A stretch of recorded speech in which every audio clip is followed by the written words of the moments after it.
Merde! Elles ont failli me faire louper le journal de 20h, ces deux cruches. Casimir boit de la Mirabelle, il allume la télé.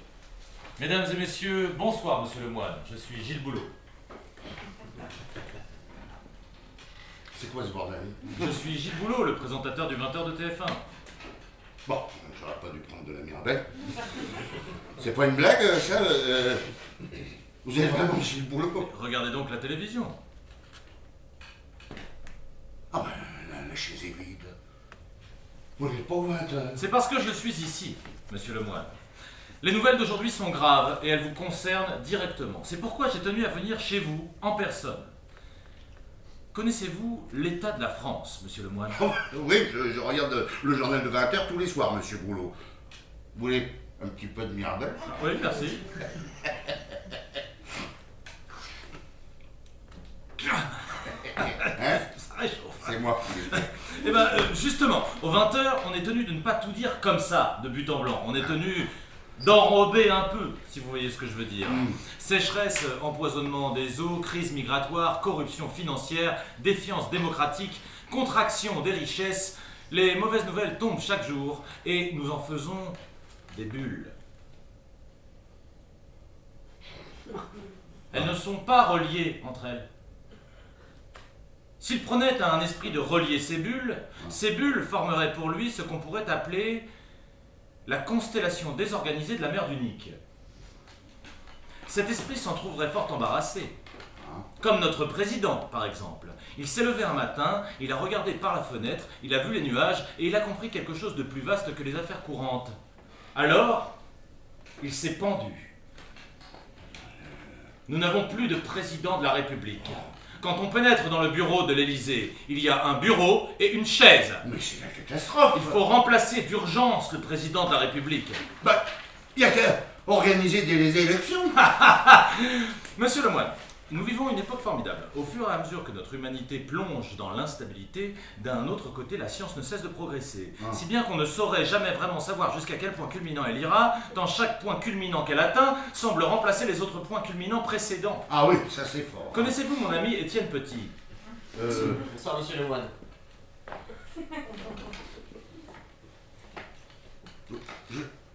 Je le connais pas, non. Il est astrophysicien, mais de temps à autre, il aborde des sujets de société plus génériques. Ah, vous voulez un petit peu de Mirabelle?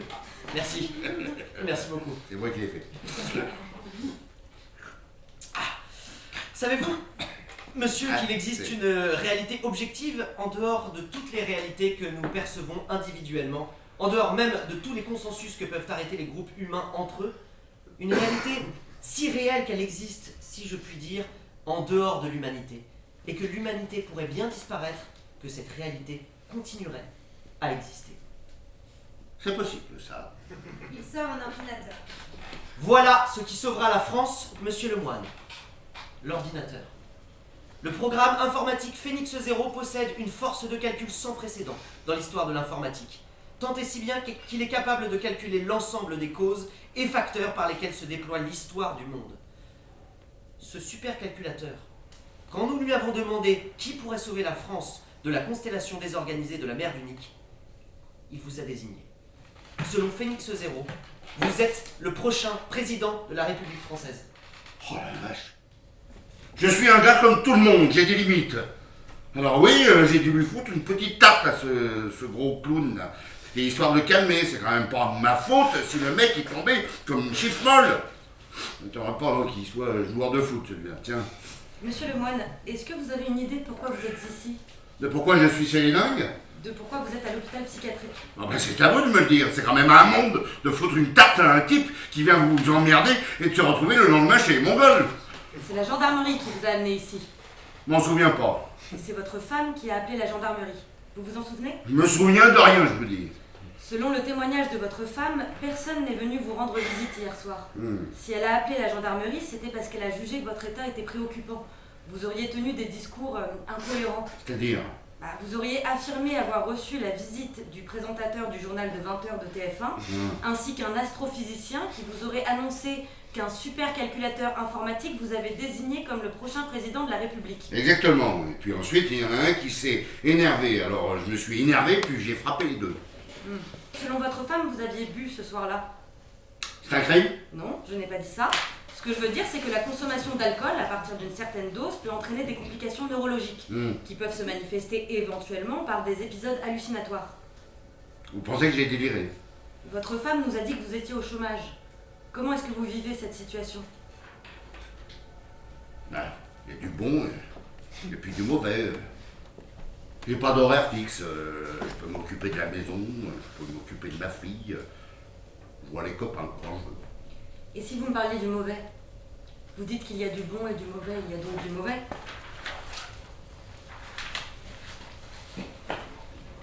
Parfois, on peut avoir l'impression de...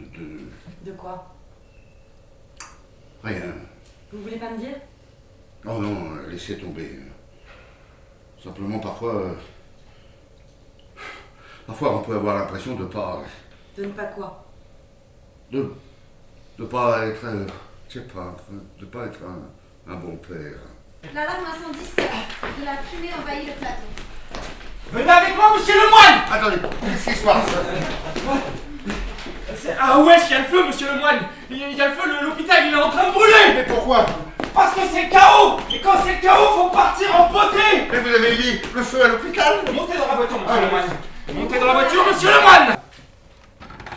Alors, tu sens? Ah putain! Ah, t'es sûr que c'est censé me faire revenir dans un état normal? Ah wesh, la vie c'est pas de la science exacte non plus, hein! Monsieur Lemoine, n'allez pas à Paris. Gilles Boulot! Il y a Gilles Boulot dans la caisse! Wow! Allez, j'ai le boulot, truc de ouf! Vous le voyez aussi?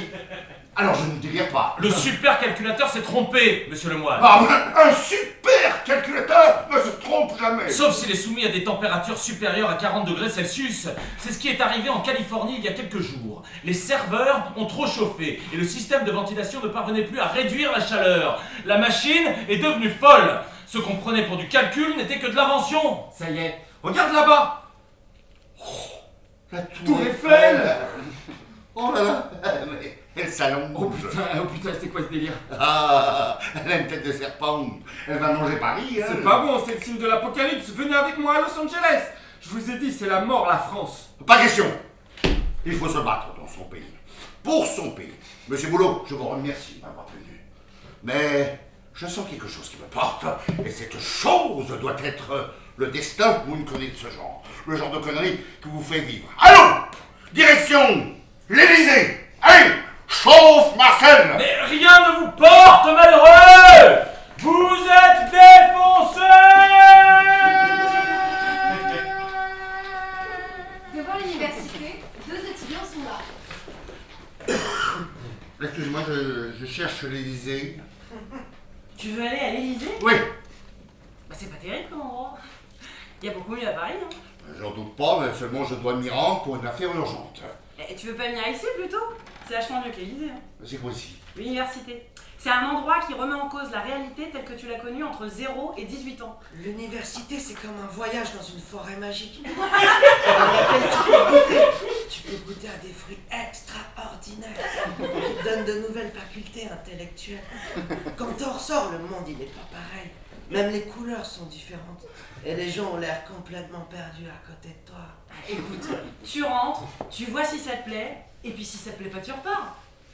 Oh d'accord, ça coûte combien? Tu viens en auditeur libre, c'est gratuit.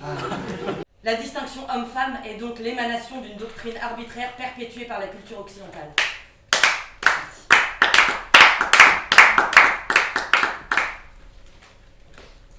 Ouais, enfin, hommes et femmes, c'est quand même pas pareil. Hein. Pardon? Ben je me permets, hein. Mais un homme et une femme, c'est quand même pas la même chose. Il y a des comportements différents, j'ai l'impression. L'impression. Ce mot valise, ce mot mana, comme dirait Roland Barthes, asséné par la subjectivité dominante déguisée en objectivité naturelle des formes construites, l'impression, ce vecteur masculiniste aliénant, cette rhétorique unilatéraliste qui tend à fonder par réduction du signifiant un proto-monde de signifiés auto-alimentés et auto-référencés, mais que la sociologie peut décomposer heureusement en déplaçant l'axe de spéculation sur les objets sémantiques. Oui, d'accord. Je suis d'accord, mais bon, oui, mais quand même, franchement, il y a quand même une grosse différence entre les hommes et les femmes, non?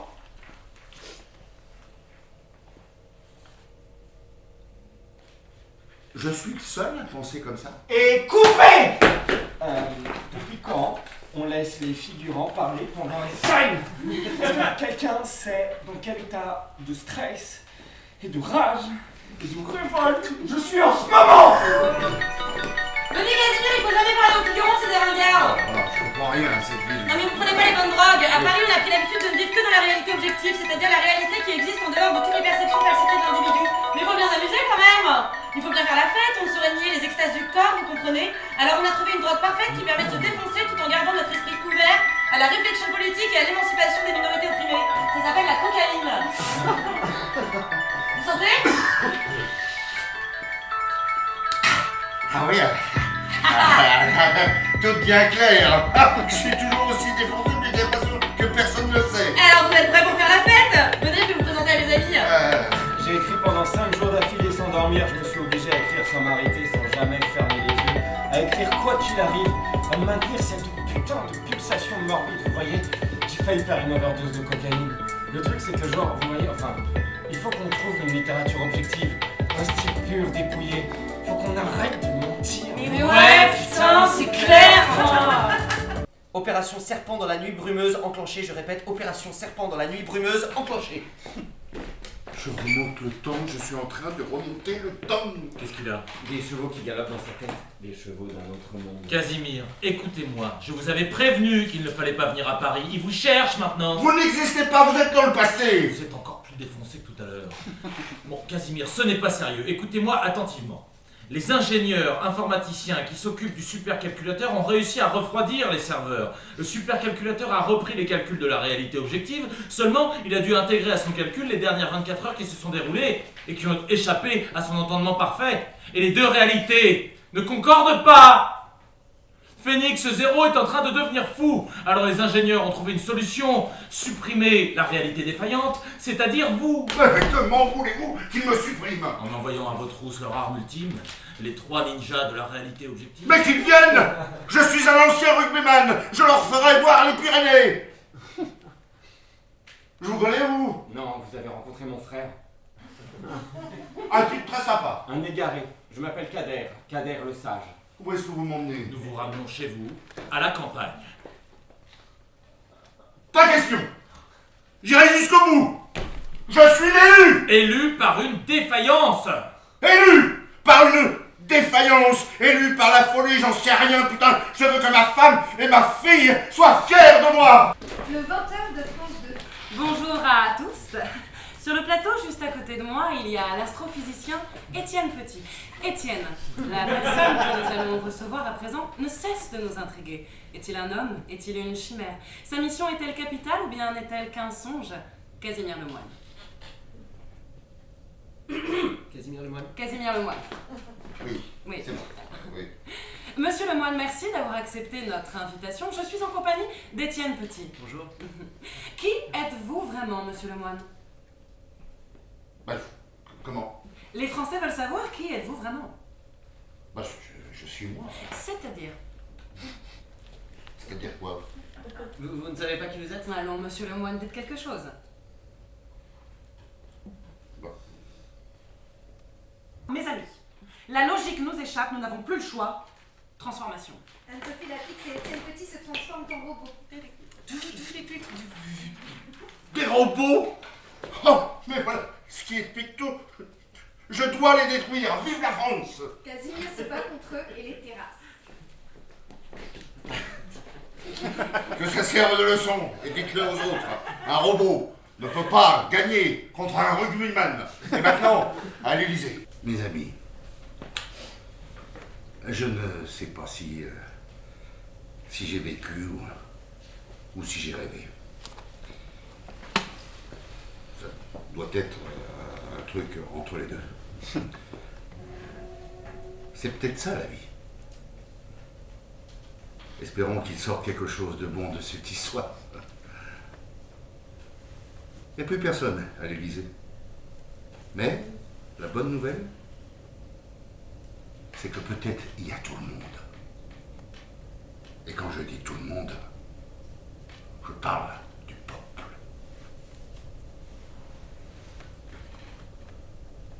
Mon aventure est terminée. Maintenant, il faut que je retourne chez moi. Parce que c'est Noël.